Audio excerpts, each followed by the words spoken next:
दोस्तों, अगर आप भी उन लोगों में से एक हैं जो सड़क किनारे बने हुए बड़े बड़े इमारतों को देख करके ये सोचते हैं कि आखिर हमारे इंजीनियरों ने ये काम कर कैसे दिखाया। अगर आपका जवाब है हाँ, तो आपका ध्यान इन पुलों पर जरूर गया होगा जो कभी न कभी नदी पर या समुद्र पर आपको दिख गए होंगे। कैसे सैकड़ों परेशानियों को पार करके इन पुलों को बनाया जाता है, जानेंगे आपके साथ इस वीडियो में। चैनल को सब्सक्राइब कर लीजिए और बेल आइकन दबा दीजिए।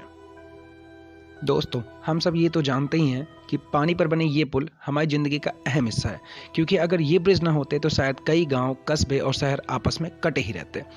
इन ब्रिज की मदद से हम पानी के ऊपर आसानी से निकल सकते हैं, अपना समय और ईंधन दोनों बचा सकते हैं।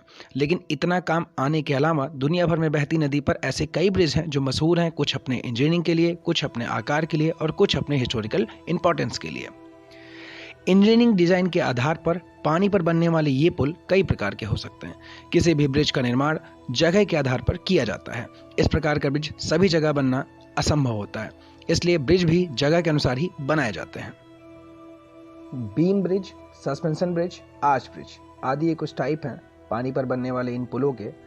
कोई भी पुल तब तक भार सहन कर सकता है जब तक उस पर पड़ने वाला भार डायरेक्ट या इनडायरेक्ट तरीके से जमीन में ट्रांसफर नहीं हो जाता।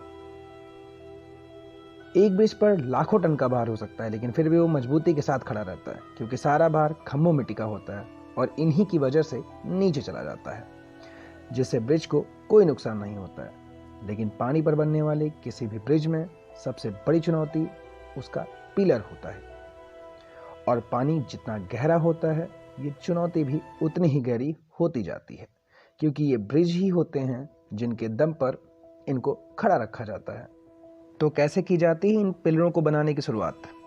तेज बहाव वाले नहरों के ऊपर पिलर खड़ा करने के लिए इंजीनियर सबसे पहले एक स्ट्रक्चर बनाते हैं, और उसको बनाते समय पानी की अधिकतम और न्यूनतम गहराई, पानी के बहाव की गति, पानी के नीचे की मिट्टी, पुल का भार, पुल पर चलने वाले वाहनों का भार आदि बारीक से बारीक चीजों का हिसाब रखा जाता है।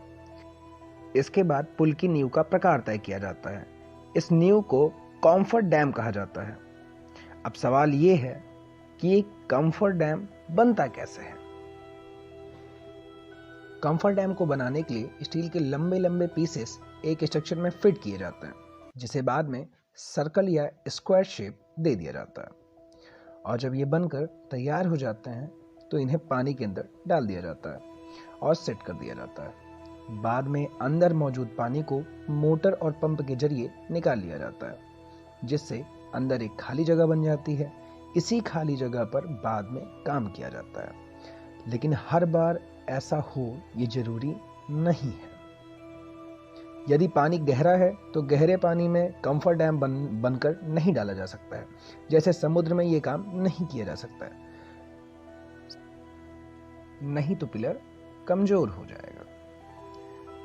समुद्र में सबसे पहले ठोस जगह देखी जाती है, उसकी गहराई मापते हैं, फिर उस जगह पर गड्ढा किया जाता है, फिर उसमें से पानी निकाल लिया जाता है और अंदर कंक्रीट और सीमेंट भर दिया जाता है। जरूरत के हिसाब से एक या एक से ज़्यादा खंभे भी जोड़े जा सकते हैं, जिससे हमारा जो पिलर है उसको मजबूती मिल सके। अब जैसे जैसे ये खंभे बनते जाते हैं वैसे वैसे उनके ऊपर एक रोड भी तैयार की जाती है।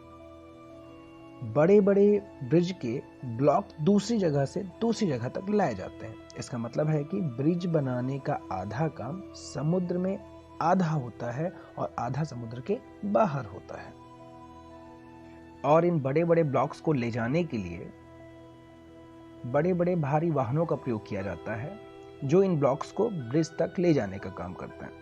वहां पहुंचने के बाद क्रेन के द्वारा इनको ऊपर उठाया जाता है और फिर स्टेप बाय स्टेप ब्रिज का निर्माण किया जाता है। कुछ सिचुएशन में फ्लोटिंग कॉफर डैम का भी प्रयोग किया जाता है, जो आसानी से तैरते हुए ब्रिज तक पहुंचाया जाता है। अब इन सभी प्रोसेस को आप इतने हल्के में मत ले लीजिएगा। ये काम बिल्कुल प्रोफेशनल लोगों के द्वारा किया जाता है। हाँ, वो अलग की बात है कि हमारे देश में आए दिन पुल टूटते रहते हैं, नेता भाषण देते रहते हैं, लेकिन दूसरे देशों की बात किया जाए तो काफ़ी सीरियस तरीके से इस प्रोजेक्ट पे काम किया जाता है।